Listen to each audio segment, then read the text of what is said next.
Waché décidé de rendre visite. Bonjour à tous. Aujourd'hui, nous sommes le vendredi 26 décembre 2025. Nos chers amis Larry Wilkerson et Larry Johnson sont avec nous. Bon retour parmi nous. Tu sais, c'est un mensonge. Nous ne sommes pas là avec toi. Tu es à Téhéran. Nous, on est ici, bien au chaud aux États-Unis. Allez, un peu d'honnêteté.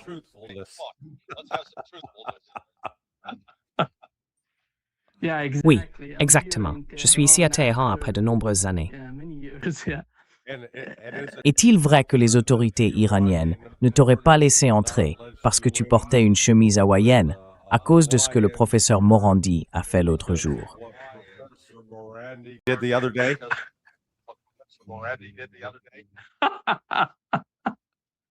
Oui, ils ont arrêté le professeur Morandi. Je vais commencer avec toi, Larry. Lindsey Graham demande aux États-Unis de saisir les navires russes. Non seulement les navires russes, mais aussi ceux appartenant à d'autres. Qu'est-ce qui se passe pour que Lindsey Graham aille aussi loin? Parce que nous savons ce qui se passe au Moyen-Orient. Nous savons ce qui s'est passé récemment. Tu sais, la semaine dernière, le pétrolier russe a été bombardé par ce qu'ils ont dit être des drones ukrainiens. Mais après tout, il semble que c'était un drone de l'OTAN. Alors, que se passe-t-il, à ton avis?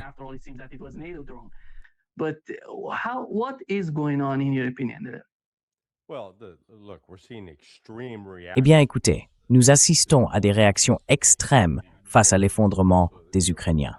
Et cela touche tous les domaines. C'est simplement, vous savez, Lindsey Graham, qui reste Lindsey Graham.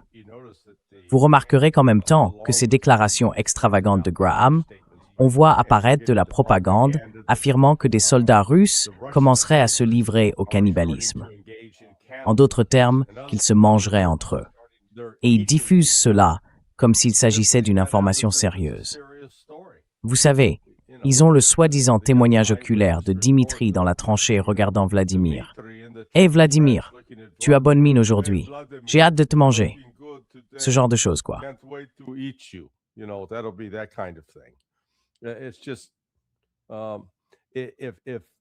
S'ils mettent réellement en œuvre la suggestion ou l'exigence de Lindsey Graham de commencer à saisir des navires russes, d'abord, ils n'y parviendront pas, et la Russie considérera cela comme un acte de piraterie et réagira militairement. C'est aussi simple que cela. Vous savez, la marine américaine, en ce moment, n'est même pas capable de retenir certains pétroliers au large des côtes du Venezuela. Ils essaient. Ils poursuivaient un pétrolier l'autre jour. Cela met donc en évidence les limites de la puissance américaine. Et je pense que dans ce cas précis, s'ils décident d'agir ainsi, cela déclenchera une escalade. Et franchement, les États-Unis ne sont pas prêts à faire face à une escalade. Candidly, the United States is not prepared to handle an escalation.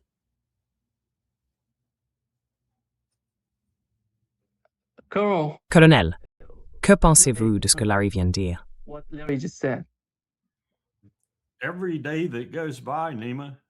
Chaque jour qui passe, Nima, des événements de plus en plus bizarres émanent de cette administration incompétente et stupide. Je n'arrive pas à y croire. Je pensais que nous aurions un répit, tu sais, peut-être une pause, au moins pendant les 24 heures de Noël. Pas du tout. Nous fonçons dans le golfe de Guinée et envoyons une série de missiles sur Boko Haram, Daesh, peu importe, au Nigeria. Il n'existe pas d'organisation plus corrompue sur la planète que l'armée nigériane. Je peux le dire, ayant dîné avec ces gens-là et avec Soni Abacha. Rien de pire. Alors, oh, ils sont complices, dit le New York Times. Ils ont donné leur accord. Ils sont contents que nous ayons fait cela. Je me demande si nous avons tué des agents de la CIA. C'est la première chose à laquelle j'ai pensé.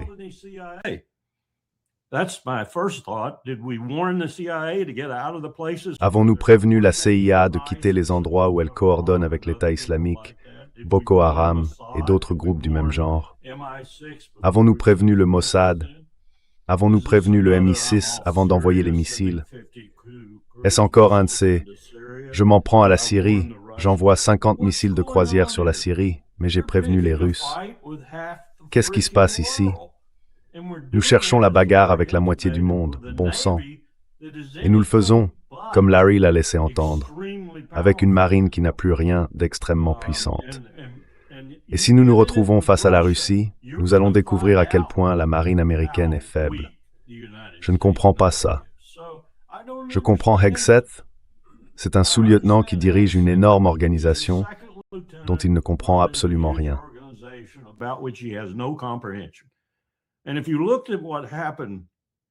Et si vous regardiez ce qui s'est passé hier, avec Rubio, avec Kristi Noem, je crois, si je me souviens bien, et avec Hegseth.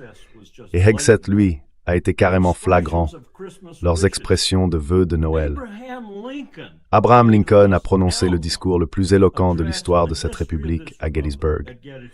Il n'a rien dit sur la religion dans ce discours jusqu'à la fin, où il a dit « sous Dieu », sous-entendant, comme George Washington le faisait souvent, qu'il existait une providence quelque part, et que nous étions une nation sous cette providence. Il n'a pas dit Jésus-Christ. Il n'a pas dit chère chrétienté. Il n'a pas dit qu'il voulait faire du christianisme une religion nationale. Ces gens sont absurdes et ils sont dangereux, extrêmement dangereux. Et je ne sais pas ce qui va se passer d'un jour à l'autre. Comme je l'ai dit, cela devient étrange. Hey, laisse-moi juste intervenir. Les retours que nous recevions se sont arrêtés. C'est un miracle de Noël.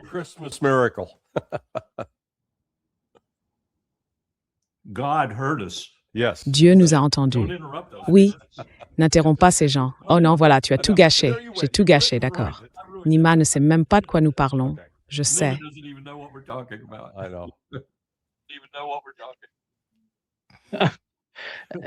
Larry, le colonel vient de dire, tu sais, Pete Hegseth. Mais à qui appartient cette réponse? Qui est aux commandes au Pentagone? Penses-tu que Pete Hegseth agit ainsi à cause de pression politique? Et qui dirige vraiment les choses en coulisses? Est-ce Donald Trump? Quelqu'un d'autre? Marco Rubio?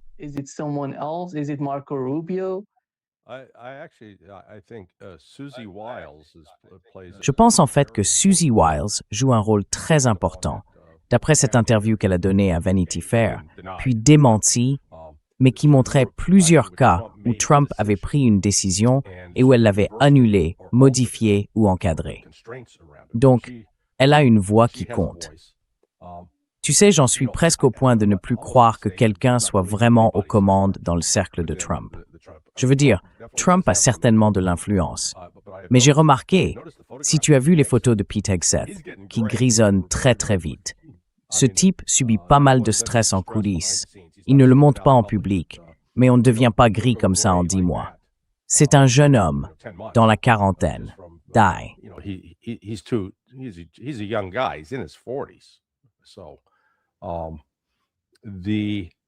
Donc, avec Trump, je pense que le problème n'est pas tant de savoir qui est aux commandes, mais plutôt s'il existe une stratégie claire, et ensuite s'il y a des mesures tactiques mises en œuvre pour accomplir cette stratégie. Je dirais que sur les 2 points, non, il n'y a aucune planification. En fait, le colonel Wilkerson peut probablement en témoigner en repensant à la période précédant la guerre du Golfe en 2003. À l'époque, j'étais ami avec elle. Paul Jerry Bremer, et j'avais littéralement déjeuné avec lui 2 ou 3 jours avant qu'on lui demande de devenir le grand patron de Bagdad.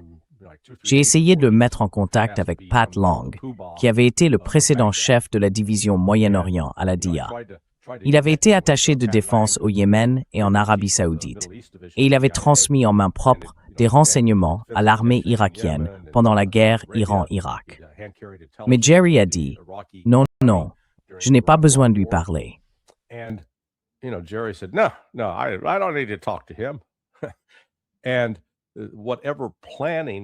Et toute la planification qui avait eu lieu avant cette invasion est simplement partie en fumée. Je sais que l'une de mes anciennes supérieures au département d'État, l'ambassadrice Barbara Bodine, faisait partie des personnes sur le terrain chargées de cette mission, parce qu'elle avait de l'expérience dans la région. Mais ils l'ont rapidement écartée, et ils ont aussi écarté, j'ai oublié le nom du général ou du général à la retraite qui était responsable.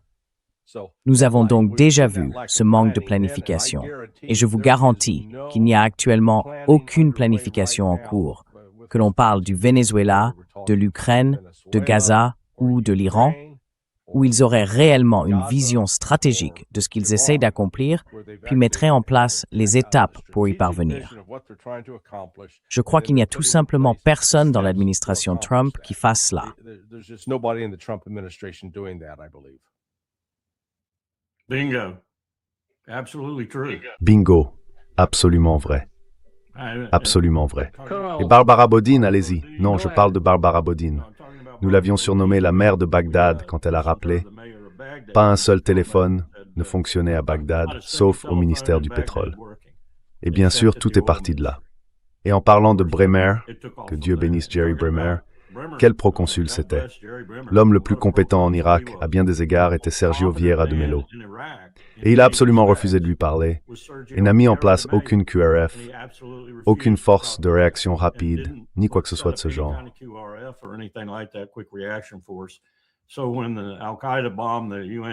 Alors quand Al-Qaïda a bombardé le siège de l'ONU, et qu'à cause de cela, il a été déplacé plus loin, Sergio est mort sous les décombres. Il était au téléphone parlant de ses collaborateurs. Était-il sorti? Avait-il été sauvé? Était-il grièvement blessé? Et ainsi de suite. Nous n'avons pas pu l'atteindre. Il est mort. C'était de l'incompétence délibérée de la part de l'administration Bush et de la part de Donald. En revanche, ceci n'est pas de l'incompétence délibérée, c'est de la folie. C'est absurde. Je veux dire, regardez ce que nous faisons. Il doit bien rester à Nima quelques généraux 3 étoiles, 2 étoiles, des colonels au Pentagone qui comprennent la stratégie mondiale des États-Unis. Et qu'est-ce que je veux dire par là?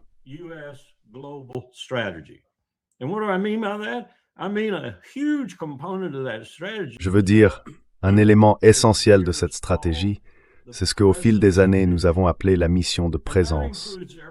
Et cela inclut tout, des porte-avions aux groupes amphibies prêts au combat des marines, en passant par les unités expéditionnaires des marines et les navires amphibies nécessaires pour les déployer, partout dans le monde, dans des endroits clés qui constituent une part majeure de la stratégie mondiale des États-Unis. Pas seulement la liberté de navigation, la stratégie mondiale des États-Unis. Il n'y a plus rien de tel aujourd'hui, car tous ces moyens sont utilisés pour ces petites choses absurdes que Donald Trump, apparemment, et comme l'a dit Larry, son chef de cabinet à son service, veulent faire. Cela doit rendre ces types fous.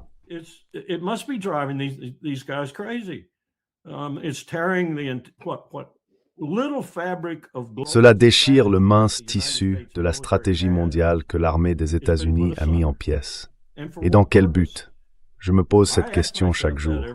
Que faisons-nous exactement? Comme l'a dit Larry, quelle est la stratégie qui relie toutes ces petites attaques disparates? Sans parler de ce qu'Israël continue de faire à Gaza. Tuer des gens chaque jour, affamer des gens chaque jour, laisser des gens mourir dehors pendant 24-48 heures ou plus, faire la même chose en Syrie, faire la même chose au Liban. Que se passe-t-il ici? Qu'essaye de faire cette administration? Ou bien est-ce simplement le chaos, pur et simple? Je crains que ce ne soit la seconde option.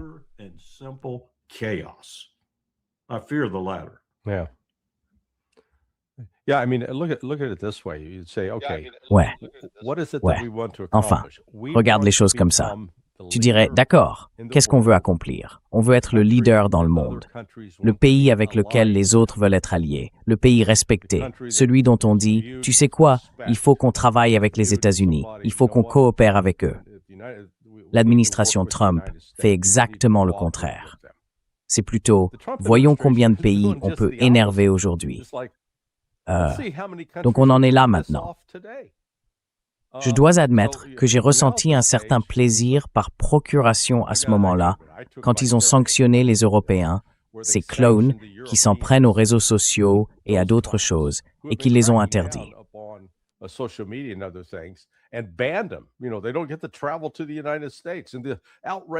Vous savez, ils n'ont pas le droit de voyager aux États-Unis, et l'indignation des Européens et de Macron, et vous voyez. Donc maintenant, on en est là. ce n'est plus un divorce à l'amiable. Ils se battent pour la garde des enfants et le partage des biens. Les Européens sont regroupés d'un côté, ou du moins certains d'entre eux, et les États-Unis de l'autre.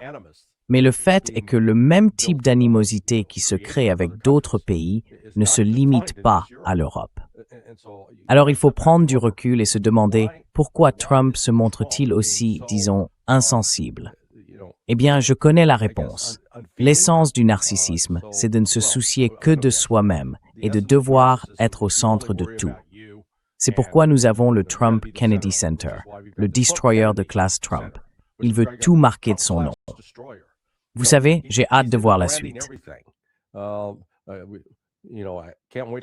Donald Trump est vivant, mais il a déjà un mémorial. Ouais, il faut qu'on se procure le papier toilette Trump. Tu sais, quand tu fais un Trump, tu utilises le Trump, tu vois.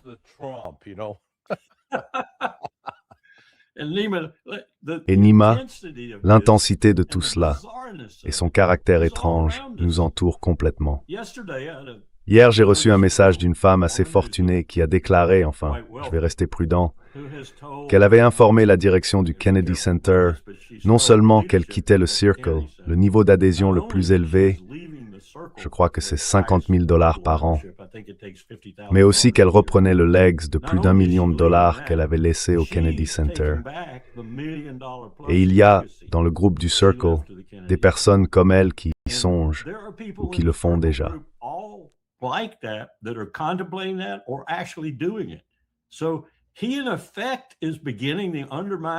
Ainsi, en réalité, il commence à saper et à détruire ce symbole d'intégrité culturelle aux États-Unis. Il est en train de le détruire.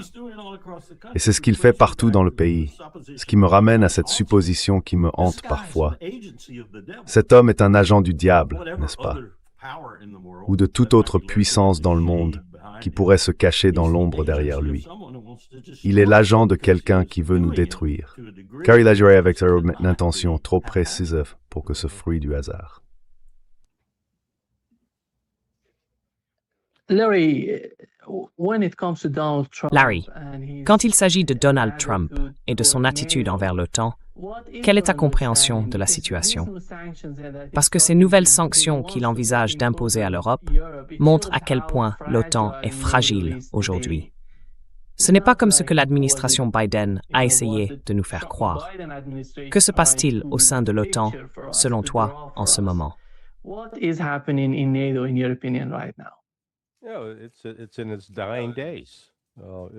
Non, il est à l'agonie. C'est la fin. Écoutez, je dois avouer que je ne suis pas du tout contrarié par ce que Trump fait à l'OTAN.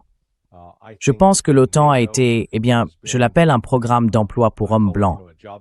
Elle a été mise en place au cours des 30 dernières années, principalement pour offrir des postes supplémentaires de commandement à des officiers généraux, des soi-disant postes de commandement, sans avoir en réalité de véritables objectifs stratégiques. En fait, l'OTAN a souvent agi à l'encontre de son objectif supposé, qui serait la paix et la sécurité. Et au lieu de promouvoir la paix et la sécurité, elle est devenue un instrument de promotion des conflits. Donc vous voyez, je reviens à ceci. Je pense que l'une des raisons pour lesquelles il y a eu une telle opposition à Trump au départ, et en ce qui concerne le Russia Gate, c'est en raison pour laquelle l'Angleterre s'est ralliée si tôt.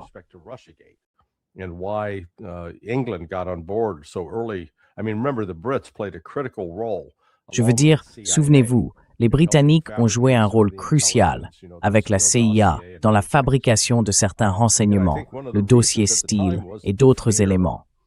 Et je pense qu'à l'époque, l'une des raisons était la crainte que si Trump arrivait au pouvoir, il mettrait fin à l'OTAN, ce qui franchement est en quelque sorte exactement ce qui se passe maintenant.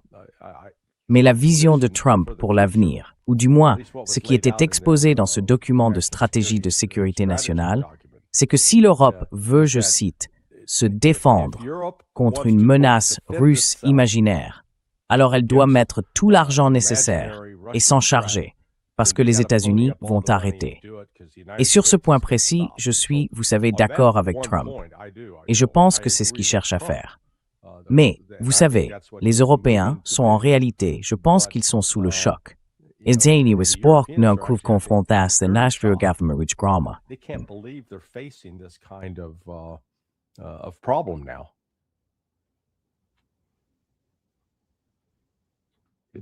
But they're not learning anything, Colonel. I don't see Mais any ils n'apprennent rien, reason they- colonel. if they would Je ne les be vois more pas prêts à successful changer in this d'attitude sort of envers l'Ukraine de attitude sitôt. in Ukraine.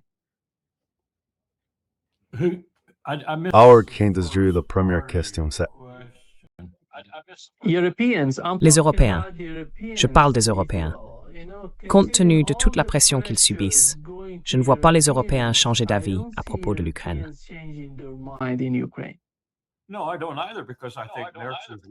Non, moi non plus. Parce que je pense que l'Amérique les guide désormais dans cette idée qu'ils peuvent prendre ces 5% qui sont maintenant apparemment approuvés par les grandes puissances de toute façon. Et même s'ils en obtiennent que 3 à 4%, ce sera ce qui relancera leurs économies aujourd'hui très moribondes, dans certains cas, mais certainement en difficulté, en particulier en Allemagne. C'est leur méthode maintenant. C'est leur politique économique maintenant. Et ils ne peuvent pas se désengager de l'Ukraine, parce que selon eux, c'est ce qui leur donne la justification pour soutenir cette dépense supplémentaire et l'idée que cela sera compensé par la reconstruction de l'industrie de défense. Où avons-nous déjà vu cela? De manière inquiétante. Où avons-nous déjà vu cela? Au fait, Larry, merci d'avoir introduit cette idée de Lily White. J'ai toujours pensé que la principale raison pour laquelle l'Europe ne voulait pas laisser la Turquie entrer dans l'UMER était en partie économique, mais aussi en partie due à un mépris pour les musulmans. Maintenant, j'ai une autre raison. Tu as raison, tu as raison. L'OTAN est Lily White. Yeah. You're right. Yeah. You're right. NATO is lily white. Yeah, the Ouais, Turks ces are Turcs sont trop basanés pour être admis. Jesus was swarthy. Jésus avait le teint basané. Nous le présentons comme d'un blanc de lys, mais il ne pouvait pas l'être. D'où venait-il? Il venait de Palestine. He came from Palestine. Larry, where are we going with the current Larry, military où en est-on avec la negotiations carrière de he has with négociation Steve qu'il mène Witkoff? avec Steve Every time Witkoff? he comes, he goes Chaque fois to qu'il vient, you and il to part à Miami et and discute avec Steve Witkoff Miami et and Kushner. talk with Mais quel est le Steve résultat de Witkoff, ces Kushner. discussions? But what is the outcome of these talks? well, those talks, I think, actually have nothing Eh to bien, do with bringing ces an end to discussions, war. à mon avis, n'ont en réalité rien à voir avec la fin de la guerre en Ukraine. Ni Dmitriev ni Witkoff n'ont l'influence ou la stature nécessaire pour, disons, négocier un accord. Écoutez, la Russie a été sans équivoque quant à ses conditions. Elle n'a pas reculé d'un pouce par rapport à ce que Poutine a déclaré le 14 juin 2024. Et Poutine l'a réaffirmé il y a une semaine, vendredi dernier. Enfin, il y a une semaine, jour pour jour, lors de sa conférence de presse de fin d'année. Ils ne vont pas céder de territoire. Ils ne vont pas geler la situation actuelle. Ils ne vont pas permettre à l'Ukraine d'avoir une armée de 800 000 hommes. Ils ne vont pas autoriser des forces de maintien de la paix de l'OTAN à entrer en Ukraine. Rien de tout cela n'arrivera.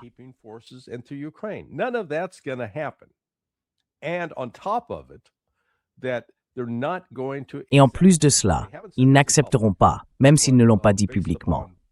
Mais d'après mes conversations avec des personnes en Russie, et simplement en comprenant l'histoire de base, la Russie exigera que tout accord soit un traité qui doit être ratifié par le Sénat américain. Tout accord avec les États-Unis doit être ratifié en tant que traité, avec un vote du Sénat pour l'approuver. Pourquoi? Parce que sans cela, il n'existe aucun accord juridique en vigueur. Il ne s'agit que d'un arrangement avec un président qui ne sera plus là dans 3 ans et dont les positions pourraient être facilement renversées du jour au lendemain.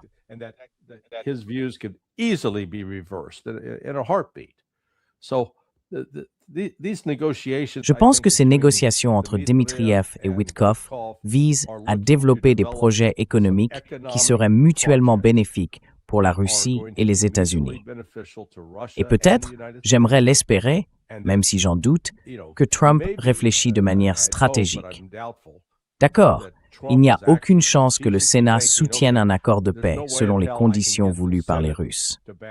Mais si nous parvenons à glisser le nez du chameau sous la tente, si nous commençons à coopérer sur le plan économique, alors peut-être, juste peut-être, que ce sera une façon de commencer à rétablir une certaine normalité dans nos relations bilatérales.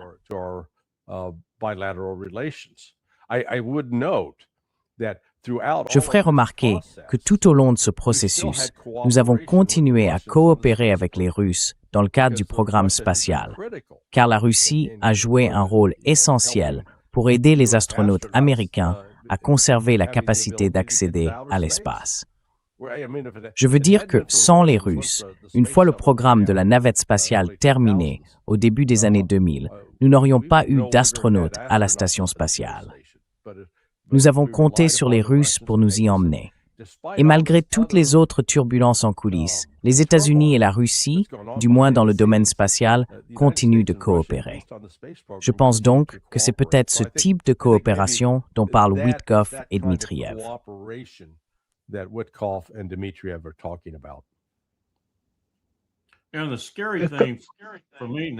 Et ce qui m'inquiète vraiment, Nima, c'est que les Européens, à l'exception possible de Macron, qui de temps en temps montre des signes de lucidité, se dirigent eux-mêmes vers un conflit inévitable en tant que l'OTAN sans l'Amérique, et probablement sans le Canada aussi, contre la Russie. S'ils ne trouvent rien d'autre, ils vont provoquer ce conflit de toutes pièces, probablement dans les pays baltes. C'est très préoccupant, car ils vont y laisser des plumes. Mais la Russie aura aussi du mal à s'en sortir. Et au même moment, elle se demandera comment puis-je faire cela? Comment puis-je affronter cette situation, même sans les États-Unis et le Canada?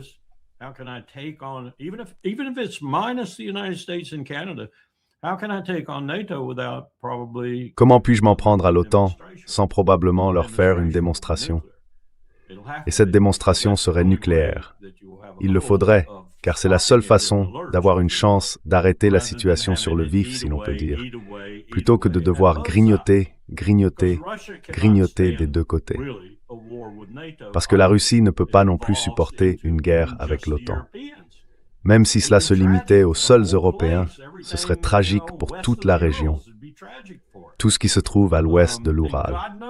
Ce serait tragique. Et Dieu sait ce que nous serions alors contraints de faire.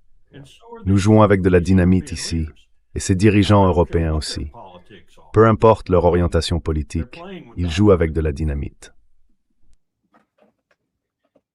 Larry, l'attaque contre le pétrolier russe, penses-tu que c'était une attaque de drone ukrainienne? Était-ce l'Ukraine ou bien l'OTAN? Et quand je dis l'OTAN, je parle des Européens.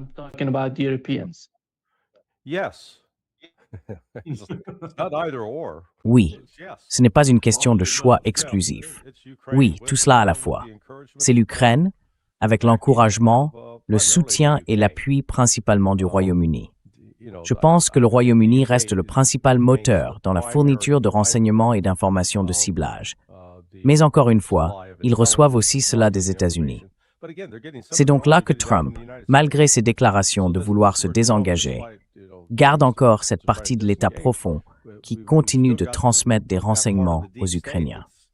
Et, vous savez, c'est après cette première attaque contre le pétrolier en mer Noire que la Russie a commencé à bombarder violemment Odessa et les ponts.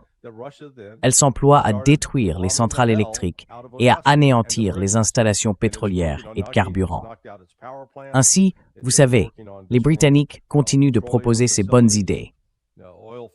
Essayons ça, ça posera vraiment un problème à la Russie. Et cela finit par créer encore plus de problèmes pour l'Ukraine.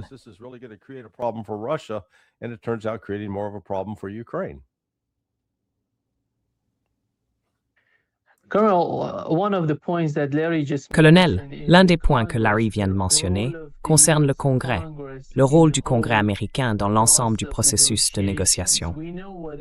Nous savons ce qui s'est passé avec le JCPOA, et vous savez, Donald Trump est arrivé et a tout détruit. Je pense que c'est l'une des expériences les plus importantes que l'Iran ait eues avec les États-Unis, et la Russie ne va pas emprunter cette voie.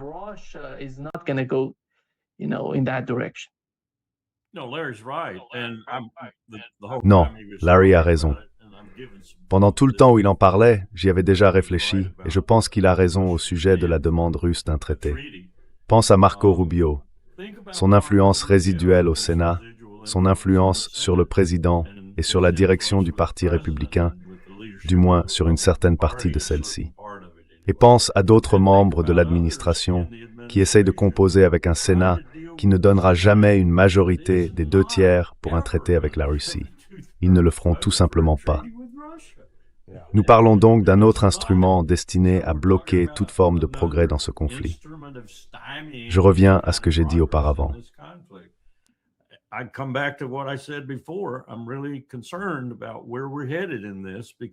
Je suis vraiment inquiet de la direction que nous prenons dans cette affaire, car tous les ingrédients sont là, et plus important encore, toute l'incompétence est là. Les manigances sont présentes pour élargir ce conflit, pas pour y mettre fin. Et c'est effrayant, car comme je l'ai dit, la Russie aura les mains terriblement pleines si cela s'étend. Leur inclination sera d'arrêter cette extension, et cela ne peut se faire que d'une seule manière. Est-ce que ce serait un choc assez grand pour que le monde s'arrête, se regarde un instant et réfléchisse à ce qui se passe? Ou est-ce que cela s'intensifierait à partir de là? Je ne sais pas. Je n'ai jamais été dans une telle situation. Larry, le nouveau mouvement du gouvernement Netanyahou, il essaie de se rapprocher de la Grèce et de Chypre. Que se passe-t-il? Quelle est la nouvelle stratégie de Netanyahou? Tu veux dire Netanyahou? Oui, Netanyahou et son gouvernement. Oui, eh bien, les choses ne se passent pas aussi bien qu'ils aiment le faire croire. Revenons 10 ans en arrière, en 2015, lors de la signature du JCPOA. À cette époque, l'Iran était effectivement isolé. La Chine et la Russie étaient prêtes à appliquer les sanctions contre l'Iran aux côtés de l'Occident. L'Iran coopérait pleinement avec l'Agence internationale de l'énergie atomique. Avançons de 10 ans. À la suite de la brillante tentative de Netanyahou de décapiter la direction iranienne, politique, militaire et religieuse, ils ont désormais renforcé l'alliance, créant en réalité une véritable alliance militaire entre la Russie et l'Iran, ainsi qu'entre la Chine et l'Iran. Ils ont accru la coopération économique, politique, diplomatique et militaire entre l'Iran, la Chine et la Russie.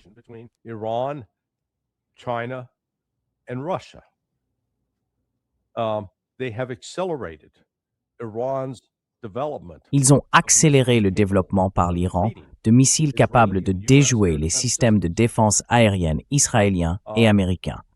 Ils ont également expulsé l'Agence internationale de l'énergie atomique, l'empêchant de mener toute forme d'inspection.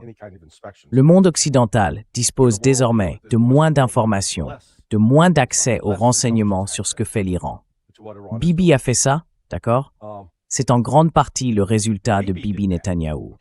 C'est presque comme s'il avait été mis en place précisément pour essayer de détruire Israël. Car bien qu'il prétende agir au nom de la défense et de la protection des intérêts d'Israël, ses décisions réelles et les actions qu'il entreprend rapprochent le pays toujours plus du bord de la destruction.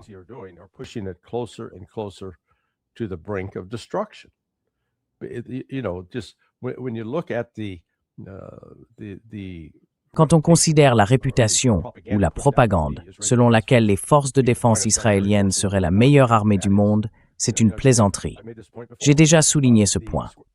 Gaza couvre environ 350 km². Israël, en plus de 26 mois, n'a pas réussi à conquérir et à dominer ce territoire, malgré le fait que les combattants du Hamas et d'autres Palestiniens soient acculés à l'océan et encerclés de tous côtés. Ils n'ont pas réussi à vaincre cela en 26 mois, alors que, ces 2 dernières semaines, la Russie a conquis 350 km² rien qu'en Ukraine.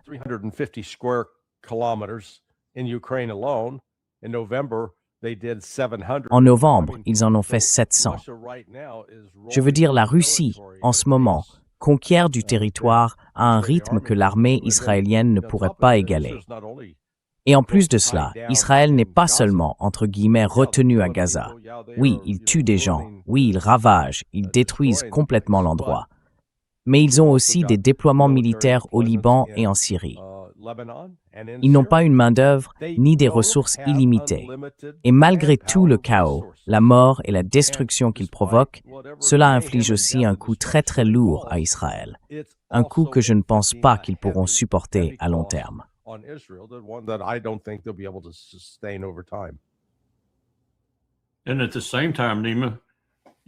Et en même temps, Nima, Netanyahou revoit ses calculs concernant l'Iran, car la seule raison pour laquelle il n'a pas lancé une nouvelle attaque contre l'Iran, c'est ce que Larry a dit, et ce que d'autres ont également souligné. Tu sais, tu es au cœur de l'Iran en ce moment, et la réalité, c'est que l'Iran est prêt à détruire Israël s'ils reprennent les hostilités.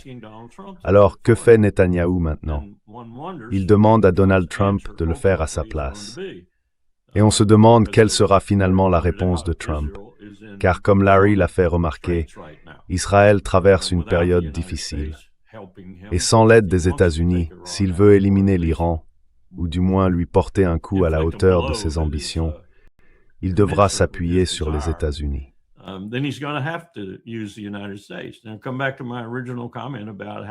Revenons maintenant à mon commentaire initial sur le fait que nous sommes actuellement mal déployés dans le monde. À quel point la situation empirerait-elle si nous devions faire cela? Et combien d'autres moyens de combat devrions-nous utiliser? Des moyens très difficiles à reconstituer avec la base industrielle de défense dont nous disposons aujourd'hui. D'autant plus que nous dépendons désormais d'éléments essentiels pour l'armée qui proviennent presque exclusivement de Chine et que nous ne pouvons pas les obtenir. On ne peut pas inventer ça. Nous sommes dirigés par des idiots. Encore une fois, je reviens à cette idée dont nous avons parlé, que ces idiots agissent pour quelque chose ou quelqu'un qu'ils essayent en réalité de nous détruire.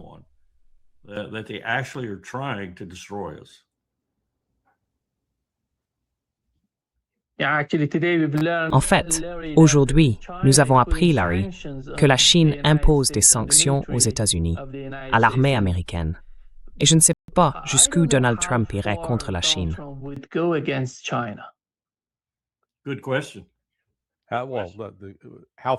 Bonne question. Eh bien, jusqu'où peut-il aller? Je veux dire, vous savez, qu'est-ce qu'il va faire? Déployer des porte-avions, une force d'intervention.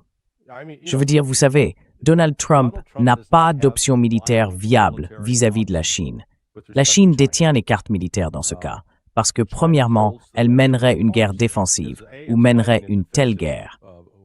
Et elle dispose de missiles hypersoniques capables de détruire des porte-avions américains en un instant si ces derniers s'approchent trop du territoire chinois. Et beaucoup des systèmes d'armes essentiels des États-Unis dépendent des exportations chinoises de terres rares. Nous n'avons pas d'alternative.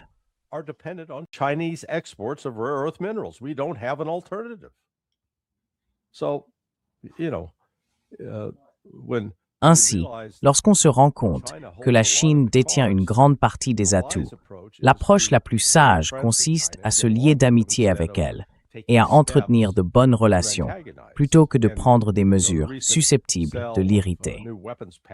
La récente vente d'un nouveau lot d'armes à Taïwan, bien qu'elle serve les intérêts du complexe militaro-industriel américain, parce qu'il faut bien qu'il soit payé, a été perçue par les Chinois comme du sel versé sur une plaie ouverte. Et en fin de compte, cela ne fait que confirmer de leur point de vue que les États-Unis ne sont pas un partenaire fiable, que ce soit sur le plan économique, diplomatique ou militaire.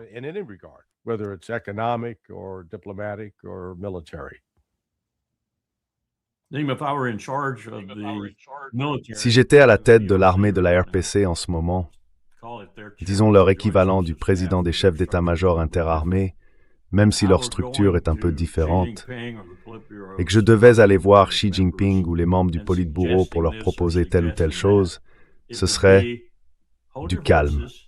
Ils sont en train de se détruire eux-mêmes. Laissons-les continuer.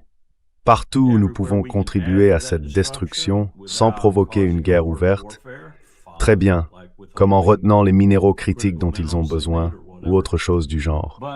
Mais sinon, nous gagnons. Nous sommes triomphants. L'histoire est de notre côté, et de façon éclatante. Laissons-les se détruire eux-mêmes, ce qui me ramène encore une fois à l'idée que quelque chose dans cette administration agit physiquement comme un agent de quelque chose.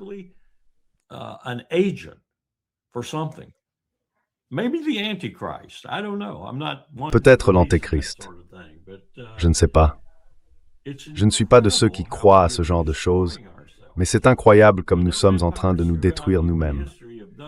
Je sais que les empires tout au long de l'histoire humaine ont fait cela depuis environ 5000 ans, et je sais qu'ils l'ont fait de diverses manières. Irresponsabilité physique, le pouvoir qui leur monte à la tête, épuisement de leurs élites, et ainsi de suite. Mais je ne suis pas sûr qu'il y en ait jamais eu un qui ait essayé de se suicider d'une manière aussi ouverte et compréhensible que nous le faisons en ce moment. Et cela défie la logique, à moins qu'il n'y ait quelque chose derrière tout ça. Qu'est-ce que ce serait? Je n'arrête pas de me demander, pour qui Trump travaille-t-il, au fond?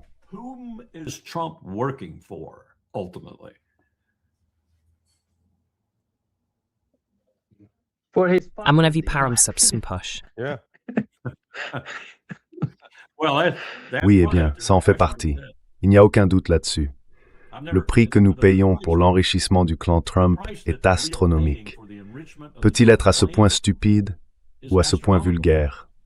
Je m'en fiche. Je m'en sortirai. Je serai comme les anciens Rothschild. Je m'en sortirai. Cette vieille bataille de Waterloo ira dans un sens ou dans l'autre, mais je m'en sortirai.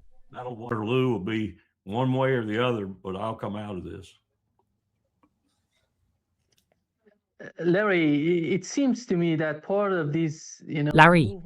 il me semble qu'une partie de cette démarche de Netanyahou, se rapprocher de l'Égypte, de la Grèce et de Chypre, est liée au conflit entre Israël et la Turquie. En ce moment, la Turquie n'est pas le plus grand ennemi d'Israël, comme on le dit dans leurs médias. Ce n'est pas seulement l'Iran. La Turquie rejoint l'Iran dans ce type de menace contre eux. Comment vois-tu le rôle des États-Unis là-dedans? Parce qu'à chaque fois qu'Israël se découvre de nouveaux ennemis, comment l'administration américaine peut-elle gérer cette création constante de nouveaux adversaires? Tout le monde devient l'ennemi d'Israël au Moyen-Orient. C'est tout de même étrange, après tout. Eh bien, écoute, Well, look, I like to separate the rhetoric. J'aime distinguer la rhétorique, tu sais, ce que les gens disent dans leurs discours, des actions réelles. C'est vrai qu'il y a de nouvelles tensions entre Israël et la Turquie, mais la Turquie ne coupe pas l'approvisionnement en pétrole vers Israël, du moins pas encore. Il laisse le flux se poursuivre. Pourquoi? Parce qu'Erdogan et sa famille sont payés. Tu sais, Donald Trump et son clan ne sont pas les seuls à gagner de l'argent grâce à des affaires qui n'ont rien à voir avec les intérêts nationaux d'un pays. Et je pense que tu as raison de souligner que la relation qu'ils essayent de cultiver est avec Chypre, la partie grecque de Chypre, pas la partie turque.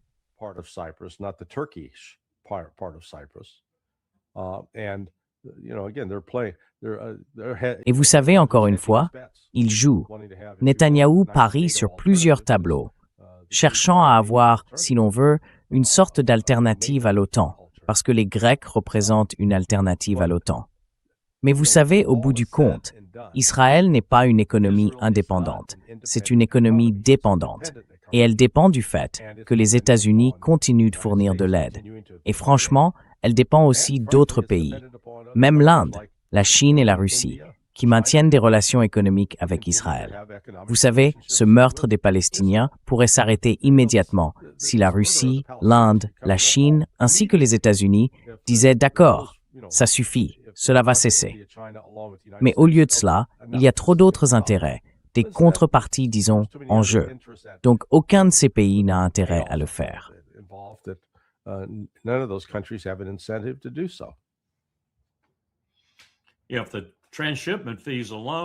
Si les seuls frais de transbordement sur l'oléoduc de Ceyhan sont encore les mêmes qu'à l'époque où nous négocions avec les Turcs pendant les premières et deuxièmes guerres d'Irak, cela représente déjà une somme considérable. Et l'une des raisons pour lesquelles Israël veut participer à cette réserve de 300 milliards de barils au Venezuela, c'est parce que c'est le type de pétrole que nous, comme eux, pouvons raffiner pour en faire du diesel et les carburants dont nous avons besoin. On peut même le transformer en carburant d'aviation si l'on dispose de raffineries suffisamment sophistiquées. C'est une quantité énorme de pétrole.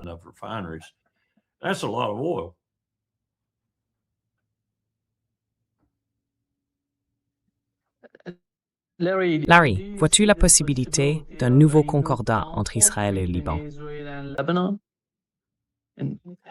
Que veux-tu dire par nouveau?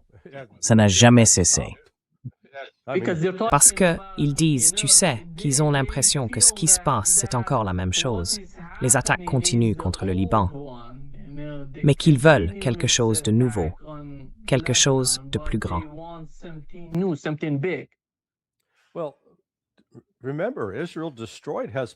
Eh bien, souvenez-vous, Israël a détruit le Hezbollah, ou du moins, c'est ce qu'ils ont affirmé.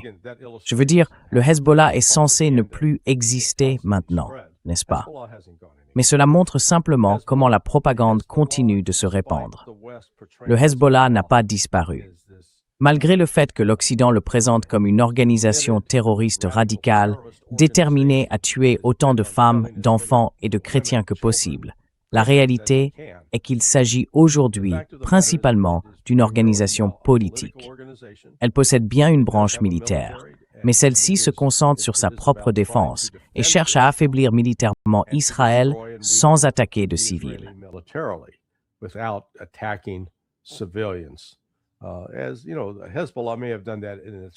Tu sais, le Hezbollah a peut-être fait ça à ses tout débuts, un signe de faiblesse à l'époque. Mais ce n'est plus le cas aujourd'hui. Et donc, encore une fois, Israël essaie de relancer cette idée de « Oh, il faut détruire le Hezbollah ». Rappelle-toi, quand ils ont tué Nasrallah, ils disaient « C'est fini, on a éliminé toute la direction, ils sont terminés ». Mais ils ne le sont pas. Ils ont continué à faire passer des armes et du matériel au Liban et à construire des réserves et des forteresses souterraines qu'Israël ne peut pas vaincre. Parce qu'il faut se souvenir que l'objectif, depuis l'arrivée de Trump au pouvoir, était d'essayer de convaincre, d'une manière ou d'une autre, l'armée libanaise de se mobiliser et d'aller s'en prendre à ces types du Hezbollah. Et qu'est-ce qu'il en est advenu? Ça ne s'est pas produit. It didn't happen.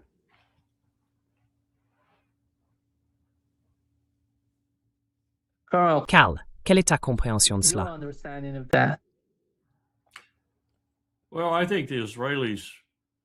Eh bien, je pense que les Israéliens ont commis une énorme erreur stratégique. Il ne fait aucun doute que Netanyahou et son entourage ont voulu le faire parce qu'ils pensaient qu'en tuant Nasrallah, ils élimineraient leurs problèmes au Liban.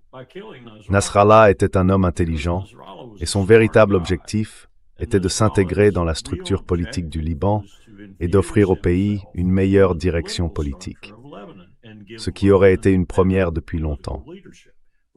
Cela aurait pu faire du Liban un pays plus uni, capable de se ressaisir et de devenir une véritable puissance économique à cet endroit de la Méditerranée. En défiant qui?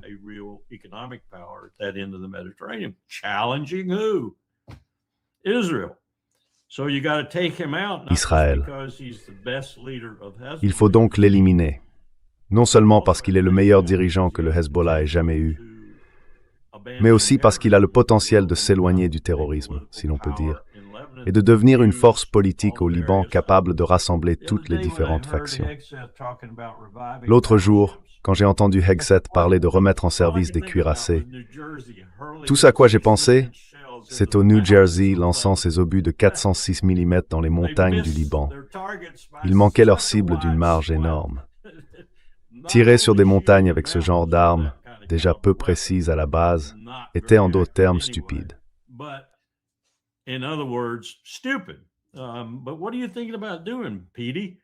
Mais qu'est-ce que tu penses faire, Petey? Tu songes à répéter ce processus, peut-être au Liban? Tu viens d'y construire une ambassade à $1 milliard. Tu vas bombarder ta propre ambassade? C'est à quel point tout cela est insensé. C'est insupportable, peu importe à quel point tu essayes. Et crois-moi, j'ai fait partie d'administrations où il fallait vraiment s'accrocher, mais on pouvait toujours trouver quelque chose, une stratégie ici, sans même parler d'une politique que cette stratégie mettrait en œuvre. Et quand tu regardes les tactiques, tu te dis « Waouh, ça ne vient de nulle part. Il n'y a pas de vaisseau amiral. Qu'est-ce qu'on est en train de faire ?» What are we doing?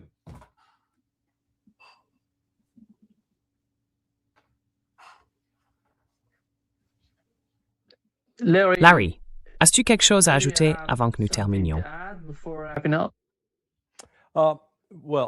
Just a comment about, Trump. Eh bien, juste pour commenter Trump et ses nouveaux cuirassés, c'est un peu comme dire, imaginez que Trump ne soit pas président en 2025, mais en 1925, et que sa proposition soit, vous savez ce dont la cavalerie américaine a besoin? De fouets dorés pour diligence, afin que nous puissions faire galoper ces chevaux plus vite.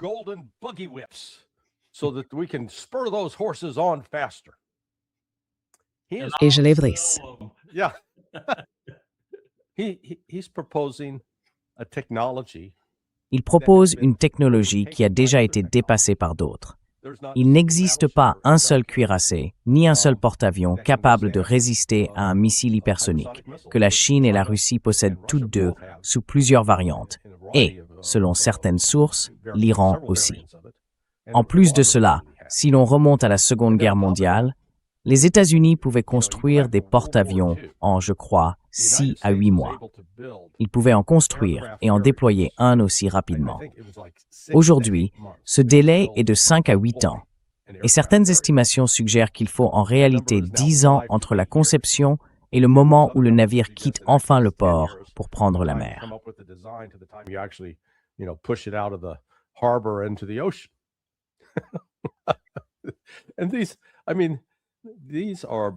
Et ce sont, vous savez, des gaspillages de milliards, voire de centaines de milliards de dollars, qui n'ont plus aucune pertinence dans le contexte stratégique mondial actuel. Et c'est, si vous allez demander à certains moteurs de recherche d'intelligence artificielle, ils vous diront, oh oui, les États-Unis sont bien plus puissants que la Russie, parce que nous avons 11 porte-avions capables de sillonner les océans. Oui, mais la Russie est assez intelligente pour comprendre. À quoi bon fabriquer un fouet pour calèche quand tout le monde commence à conduire des Lamborghini? D'accord. Ils ne montent plus à cheval, ils conduisent des voitures. Et ça, encore une fois, c'est ce que Trump ne comprend pas. Trump doesn't understand that. And there's nobody around Trump that's got the Et il n'y a personne autour de Trump qui ait le courage de se lever et de dire « Monsieur le Président, désolé, mais c'est l'idée la plus stupide et insensée que j'ai entendue depuis longtemps. Cela va nous faire reculer. » Mais, vous savez, encore une fois, les États-Unis continuent de se complaire dans cette illusion.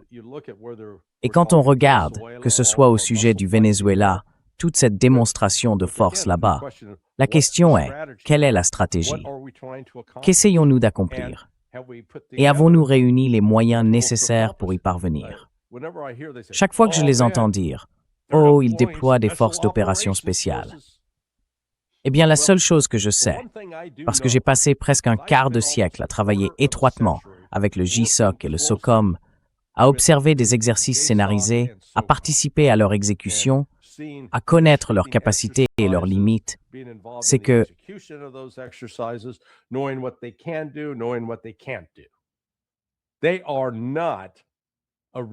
ne sont pas du tout des spécialistes du changement de régime.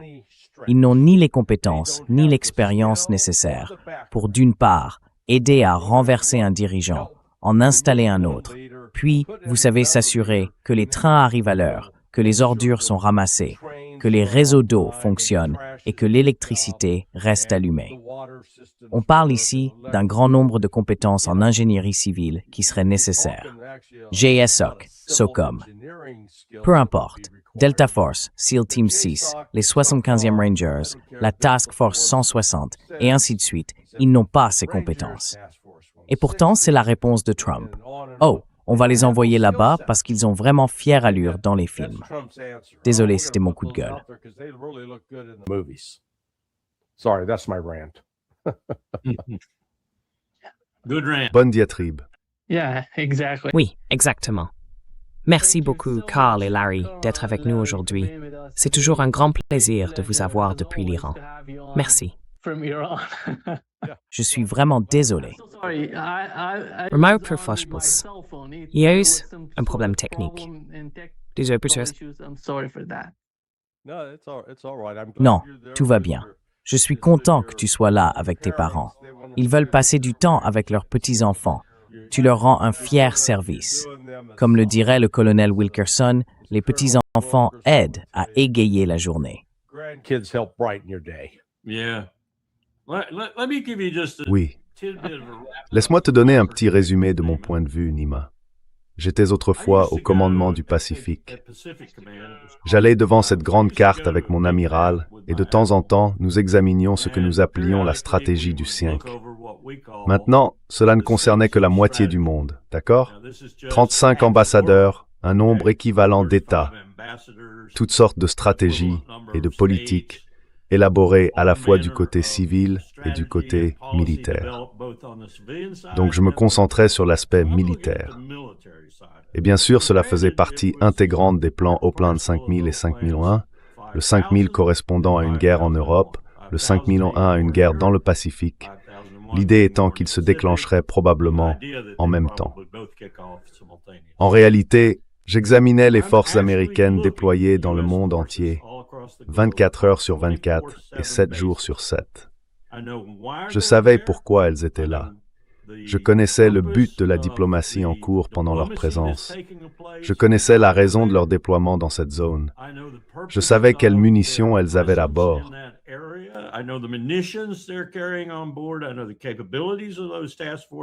Je connais les capacités de ces groupes d'intervention. Certes, nous avions cette grande guerre que nous envisagions et que les deux anciens plans représentaient, mais nous devions aussi tenir compte du reste du monde qui nous posait périodiquement des problèmes. La guerre froide, elle, ne nous en posait pas. C'était ces petits foyers de tension qui éclataient un peu partout. Et nous avions des plans de contingence pour cela. Nous avions, disons, des sous-stratégies pour ces situations. Nous savions ce que nous allions faire avec ce dispositif de force, dans cette zone précise, à ce moment précis. Si l'un de ces cas survenait, ou comme Powell le disait souvent, celui qui surgit sans qu'on l'ait prévu est celui qui vous prend de court, nous avions des forces de réserve pour y faire face. En d'autres termes, nous avions une stratégie. Et les civils avaient une politique qu'ils nous avaient donnée, que la stratégie était conçue pour mettre en œuvre. Il n'y a plus rien de tout cela aujourd'hui. Rien. Point final. Et c'est très inquiétant.